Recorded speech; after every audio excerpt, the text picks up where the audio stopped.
அனைத்து நண்பர்களுக்கும் வணக்கம். நம்ம இந்த வீடியோல டெட் கேம்ங்கிற கொரியன் டிராமாவோட கண்டினியூ தான் பார்க்க போறோம். ப்ரீவியஸ் எபிசோட்ல தற்கொலை பண்ணி இறந்து போன சாய்க்கு முன்னாடி சாட்சாத் அந்த மரண தேவதையை வந்து கடவுள் கொடுத்த வாழ்க்கையை நீ துச்சமா மதிச்சு உன் உயிரை விட்டுருக்க. உனக்கு மரணத்தோட வலியும் வாழ்க்கையோட அருமையும் புரிய வைக்கிறதுக்காக சாயோட ஆன்மாவை சீக்கிரமா சாக போற 12 பேரோட உடம்புக்குள்ள அனுப்பி மரணத்தோட அந்த கொடுமையான வலியை காட்டி கூடவே அந்த 12 பேர்ல யாருடைய மரணத்தையாவது தடுத்து நிறுத்தினா அவங்க வாழ்க்கையை வாழலாம்னு சொல்ல அதுல இப்ப வரைக்கும் சாய்க்கு 2 வாய்ப்பு போயிடுச்சு. அதுக்கப்புறம் என்னதான் நடக்குதுன்னு இந்த வீடியோல பார்ப்போம். இப்ப எபிசோட ஆரம்பத்திலே ஒரு ஆக்சிடென்ட் பிளேஸ் தான் காட்டுறாங்க. அங்க கார் ஆக்சிடென்ட் ஆனதுல 2 பேர் ஸ்பாட் அவுட். அதே இடத்துல இறந்து போயிருக்கவும் அவங்க பொருள் எல்லாம் ஆக்சிடென்ட் ஆனதுல செதறி கிடக்கு. அதுல யாரோ ஒருத்தர் சாயோட போட்டோவும் இருக்கிற மாதிரி காட்ட அப்படியே சீனை கட் பண்ணா இப்ப மறுபடியும் நரக வாசல் தான் காட்டுறாங்க. சாங்ஜியோட பாடி இறந்து போனதால அவனுக்குள்ள இருந்த சாயோட ஆன்மா மறுபடியும் நரக வாசலுக்கே வந்த உடனே மரண தேவதையும் கையில கண்ணோட சாய் முன்னாடி வந்து நிக்கிறாங்க. அப்போ சாயும் இறந்து போறவங்க வாழ்க்கையை தடுத்து நிறுத்தினா எனக்கான வாழ்க்கை கிடைக்கும்னு சொன்னீங்க. ஆனா உங்களுக்கு மரணம் எப்படி வருது நான் கண்டுபிடிக்கிறதுன்னு கேட்க அதுக்கு மரண தேவதையும் அது உன்னோட பிரச்சனை, இதுதானே உனக்கான தண்டனை, நீ மறுபடியும் சாக வேண்டியது, நீ பண்ண பாவத்துக்கான தண்டனை தான் இப்போ உனக்கு கிடைக்கிறதா சொல்ல. நான் தற்கொலை பண்ணது அவ்வளவு பெரிய குத்தமான்னு கேட்க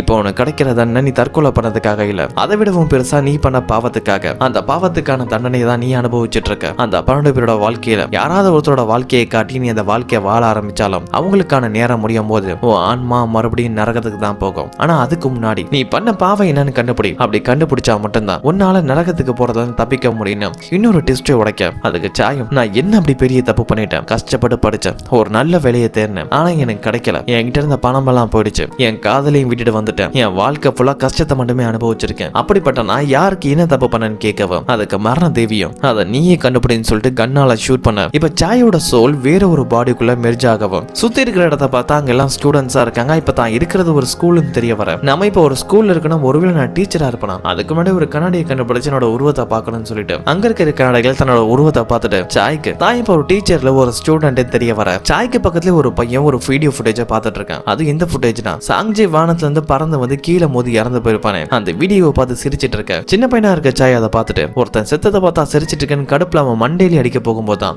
போறவும் அந்த பையனோட மெமரிஸ் எல்லாம் சாய்க்கு தெரிய வருது. இந்த பையனோட பேரு குவான், வயசு 17. இவனுக்கு அப்பா இல்ல அம்மா மட்டும்தான், ஒரு மிடில் கிளாஸ் பையன். அவங்க அம்மா கஷ்டப்பட்டு தான் பையனை படிக்க வைக்கிறாங்க. ஆனா அந்த குவான்ஸுக்கு ஸ்கூல்ல நிறைய ப்ராப்ளம் இருக்கு. இவனை டீஸ் பண்றதுக்காகவே அங்க ஒரு கும்பல் சுத்திட்டு இருக்காங்க. அதுலயும் முக்கியமா ஜின்னு ஒரு பையன் அவன் ஃப்ரெண்ட்ஸோட சேர்ந்து இந்த குவானை ரொம்பவே தொல்லை கொடுத்துட்டு இருக்கான். அதுல வெக்ஸான குவான் அந்த ஜின்ட்ட டைரக்டா வந்து நீ மறுபடியும் என்ன டார்ச்சர் பண்ணிட்டே இருந்தா நான் சூசைட் பண்ணி இறந்து போயிடும், அதுக்கான காரணம் நீ தான் எழுதி வைப்பேன்னு சொல்லி மிரட்டினாலும் அவன் அப்பயும் அந்த பையனை டார்ச்சர் பண்ணிட்டு தான் இருக்க. வாழ்க்கையை வெறுத்த அந்த பையன் ஒரு கட்டத்துல தற்கொலை பண்ணணுங்கிற முடிவெடுக்கிறான். அதுக்காக ஒரு லெட்டர் எழுதி வச்சுட்டு தற்கொலை பண்றதுக்காக ரூஃப் டாப் போகும்போது சாயோட ஆன்மாயும் பாடியோட மெர்ஜா இருக்கும். இப்ப இந்த நினைவுகள்லாம் சாய்க்கு வர அடிக்க போன அந்த ஜின் அடிக்காம அவனோட டேபிளுக்கு வரவும் இந்த பையனோட பேரு குவான், ஆனா நம்ம இவனை சாய்னே சொல்லுவோம். இப்ப ஸ்டூடெண்டா இருக்க சாயோட டேபிள்ல வந்து உட்காரும் போது அங்க ஒரு சூசைட் லெட்டர் இருக்கும். அதை பார்த்துட்டு இந்த பையனுக்கு மரணம் வர போறதுல இவனையும் தற்கொலை பண்ணலாங்கிற முடிவுல தான் இருக்கான். நம்ம எதுவுமே பண்ணாம இருந்தா போதும், இவனோட மரணத்தை தடுத்துடலாம். அதுக்கப்புறம் நான் நரகத்துக்கும் போக வேண்டியதுலன்னு சாய் கொஞ்சம் நிம்மதியா இருக்கும் போதுதான் அந்த ஜின்னுங்கிற பையன் அங்க வரான். சாயோட தலையில அடிச்சு மறுபடியும் டீஸ் பண்ண இப்பதான் குவானோட உடம்புல சாய் இருக்கவும் அவனும் கோவப்பட்டு அந்த பையனோட சண்டை போட போறான். 2 பேருமே ஒருத்தருக்கு ஒருத்தர் சண்டை போட்டு இருக்கும் போது அந்த ஜின்னுக்கு சப்போர்ட் பண்ணோட ஃப்ரெண்டு வரான். சாய் அவங்க 2 பேரையும் சமாளிக்க அப்ப ஜின்ன அடிக்க போகும்போது யாராவது என்ன தடுக்க ட்ரை பண்ணீங்க, உங்களுக்கு அடி விழுடன் அந்த ஜின்ன விண்டோ ஓரமாவே கூட்டிட்டு போய் அடிக்க போகவும்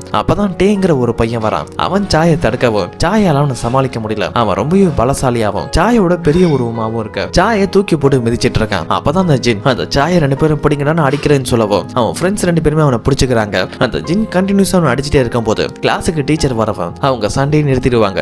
அப்ப கிளாஸ் டைம்ல சாய் நமக்கு இங்க இருக்க ஒரே ப்ராப்ளம் ஜின்னு தான், அவனை எப்படி சமாளிக்கிறதுன்னு சொல்லி யோசிக்கும் போது நம்ம ஜின்ன கூட அடிச்சலாம் பெரிய பிரச்சனை இல்ல, அவன் கூடவே இருக்கட்டே ரொம்பவே பெரிய சைஸா இருக்கான், இவனை எப்படி சமாளிக்கிறது அப்படின்னு ஒரு குழப்பத்துல இருக்கும்போது ஸ்கூல் முடியுது. ஸ்டூடெண்ட்ஸ் எல்லாம் கிளம்பும் போது அந்த ஜின் அவன் மொத்த ஃப்ரெண்ட்ஸோட உதவியோட சாயை பிடிச்சு வச்சுட்டு மறுபடியும் டார்ச்சர் பண்ணிட்டு இருக்க. அப்ப டேவும் இந்த பையனை நீ ரொம்பவே அடிச்சுட்டா நம்ம விட்டுறலாம்னு சொல்ல ஆனா அந்த ஜின் கேட்கற மாதிரி இல்ல, அந்த டேவையே அடிக்கிறான். இந்த டே ஜின்னோட பலசாலியாவே இருந்தாலும் எதுக்கு இவங்கிட்ட அடி வாங்குறான்னு சொல்லி சாய்க்கு சுத்தமா புரியல.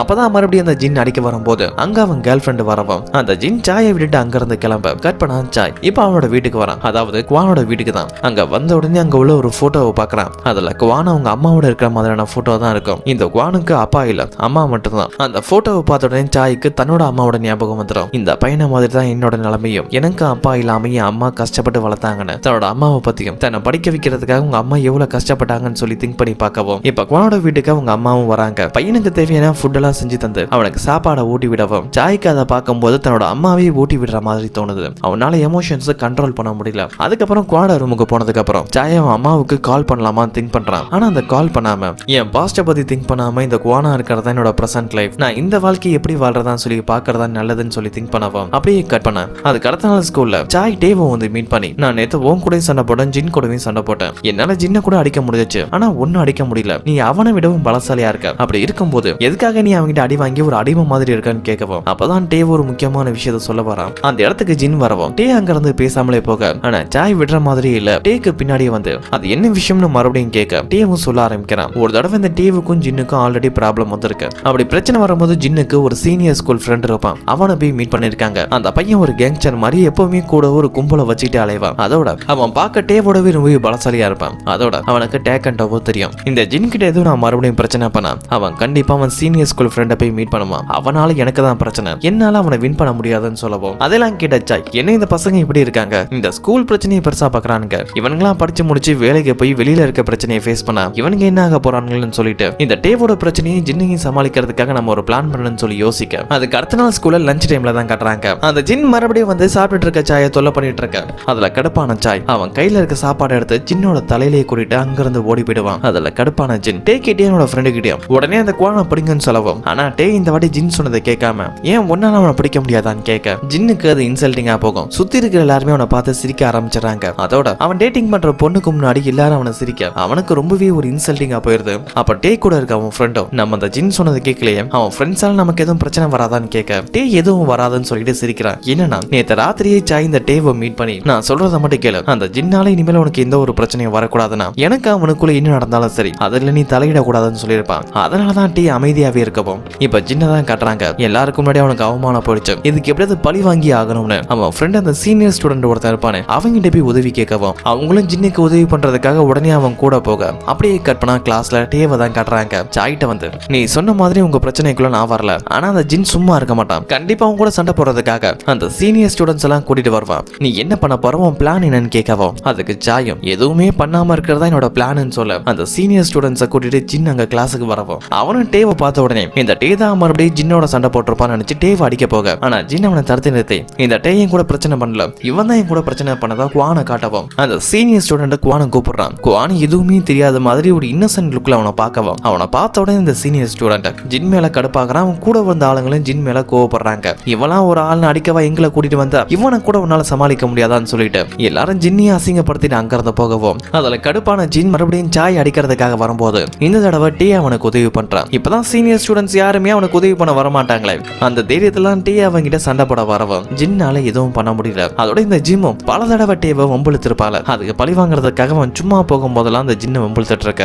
ஒரு கட்டத்துல பழி வாங்குறதுக்காக ஜின்னோட கேர்ள் ஃப்ரெண்டையும் இந்த டே கரெக்ட் பண்ணிடுவான். அதுல அந்த ஜின் ரொம்ப வெக்ஸ் ஆகி டிப்ரெஷனுக்குள்ள போக அப்படியே கட் பண்ண சாயை தான் காட்டுறாங்க. ஸ்கூல் முடிஞ்சதுக்கு அப்புறம் எக்ஸசைஸ் பண்றதுக்காக ஒரு பார்க்குக்கு வந்திருக்கவோ அங்க வந்த சாய்க்கு இன்னொரு கவலை என்னன்னா நம்ம வாழ்க்கை ஆல்ரெடி மோசமா தான் இருந்துச்சு, இந்த வாழ்க்கையாவது பரவலன்னு பார்த்தா நம்ம இதுக்கப்புறம் படிச்சே மறுபடியும் வேலை தேடணுமான்னு சொல்லி யோசிக்க அந்த இடத்துக்கு சின்ன பையனா இருக்க சாயை மீட் பண்றதுக்காக அந்த ஜின்னு வர என் வாழ்க்கையில் நடந்த பிரச்சனைக்கெல்லாம் நீ தான் காரணம்னு சொல்ல அதுக்கு சாயும் நீ பண்ண தப்புக்கான தன்னை தான் கிடைச்சிருக்கு, இதுக்கப்புறம் என்கிட்ட எந்த ஒரு பிரச்சனையும் பண்ணாத இதோடய முடிச்சிருன்னு அந்த ஜின்னையே மிரட்டிட்டு அங்க இருந்து போகவும் அந்த ஜின்னு நடக்கிற எல்லா விஷயத்தையும் திங்க் பண்ணி பாக்குற இன்னுமே டிப்ரெஷனுக்குள்ள போக இப்ப சாயை தான் காட்டுறாங்க. காதல ஏர்பாட்ஸை மாட்டிட்டு பாட்டு கேட்டு ஒரு ரோட்ல நடந்து போயிட்டு இருக்கும் போது ஒரு ட்ரக் அவன் மேல மோதும் ஜஸ்ட் மிஸ்ல தப்பிச்சிருவான். அதோட ட்ரக் டிரைவரும் ஏண்டா நீ சாகிறதுக்கு ஏன் வண்டி தான் கிடைச்சானே சாயை திட்டிட்டு அங்க இருந்து போகவும் சாய்க்கு ஏதோ ஒண்ணு தப்பா நடக்க போறதா தோணுது. அப்பதான் பின்னாடி யாரோ கூப்பிடுறாங்க. என்னன்னு திரும்பி பார்த்தா ஒரு கல் எடுத்து யாரோ சாயோட மண்டையிலே அடிக்கவும் அடிப்பட்ட இடத்துல இருந்து ரத்தம் வழிய ஆரம்பிக்குது. அது யாருன்னு பார்த்தா ஜின் தான். டிப்ரெஷனுக்குள்ள போட ஜின் கடுப்பாகி அவன் கையில கிடைக்கிற கல் எடுத்து அந்த குவானுங்கிற பையனோட தலையிலேயே அடிச்சு சாகடிக்க சாய் மறுபடியும் இறந்து போய் நரக வாசலுக்கு வரவும் அங்க உள்ள மரண தேவியை பார்த்துட்டு கோவப்படுறான். நீங்க என்ன சொன்னீங்க,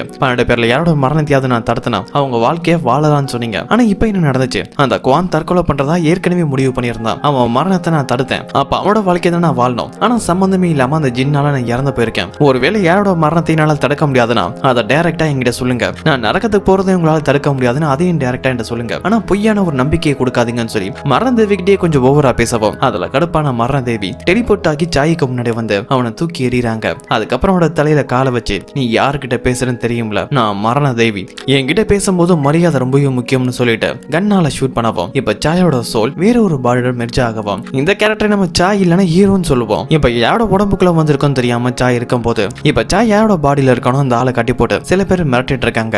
எங்க டான் கிட்ட இருந்து திருடா பார்த்து எங்க வச்சிருக்கேன்னு சொல்லி மிரட்டிட்டு இருக்கப்போ இன்னும் ஆர்போ வரதால சாய்க்கு இவன் யார் என்னன்னு எந்த ஒரு டீட்டெயிலும் சரியா தெரியல. இன்னொரு பக்கம் அந்த டானோட ஆளுங்களை ஒருத்தன் பணத்தை கேட்டு சாய் அடிக்க வரும்போது கரெக்டா அந்த டைம் ஆர்போ வரப்போ ஒரே செகண்ட்ல சாய் யாரோட பாடியில இருக்கானோ அவனோட நினைவுகளும் எல்லா திறமைகளும் வர ஆரம்பிக்குது. இவனோட பேரு லீ, வயசு 35. ஒரு டான் கிட்ட தான் அடியாளா வேலை பார்த்துட்டு இருக்கான். சண்டை போடுறதுல ரொம்பவே திறமசாலி. அதுவும் எந்த அளவுனா அவன் யாரையும் கொலை பண்ணவும் தயங்க மாட்டான். ஆனா இவனுக்கு ஒரு வீக்னஸ் இருக்கு. இவன் யாருகிட்ட வேலை பார்க்கறானா அந்த டான் கூடவே ஒரு பொண்ணு சுத்திட்டு இருப்பா. ஆனா டானுக்கு அந்த பொண்ணுக்கும் சரியான ரிலேஷன்ஷிப் என்னன்னு தெரியல. ஆனா அந்த டான் அந்த பொண்ணை ரொம்பவே டார்ச்சர் பண்ணிட்டு இருக்கார். லீ அந்த பொண்ணை கூட்டிட்டு சரியான டைம் தப்பிக்கலான்னு பிளான் பண்ணிட்டு இருக்கார். அதுக்காக அந்த டானோட பணம் 10 பில்லியன் கொரியன் வான திருடி ஒரு இடத்துல ஒளிச்சு வச்சிருப்பான். அதுக்கப்புறம் டைரக்டா அவன் காதலியை மீட் பண்ணி அந்த பொண்ணு கூடவே தப்பிச்சிடலாம்னு சொல்லி பிளான் பண்ணி அந்த பொண்ணை மீட் பண்ண போகும்போது இடையில டானோட ஆளுங்கள்ட்ட மாட்டியிருப்பான். இப்ப இந்த நினைவுகள் எல்லாம் லீயோட உடம்புக்குள்ள இருக்க சாய்க்கு வரவும் அவன் அடிக்க வந்த ஆளுங்களோட சண்டை போட அங்க இருக்கிற ஆளுங்க எல்லாரையும் கொண்டுட்டு அவன் அடைச்சு வச்சிருந்த இடத்துலயே ஒரு கதவு இருக்கும். அதை திறந்து பார்த்தா இவன் இப்ப இருக்கிறது ஒரு ட்ரக் தானோ. அதுல சூப்பர் பைக்ஸ் 2 இருக்கும். அதுல ஒரு பைக் எடுத்துட்டு அந்த ட்ரக்ல இருந்து மாசா ஜம்ப் பண்ணி வெளியில போகவும் அந்த ட்ரக்ல இருந்த டானுங்களோட ஆளுங்கள ஒருத்தன் இன்னும் உயிரோட தான் இருக்க.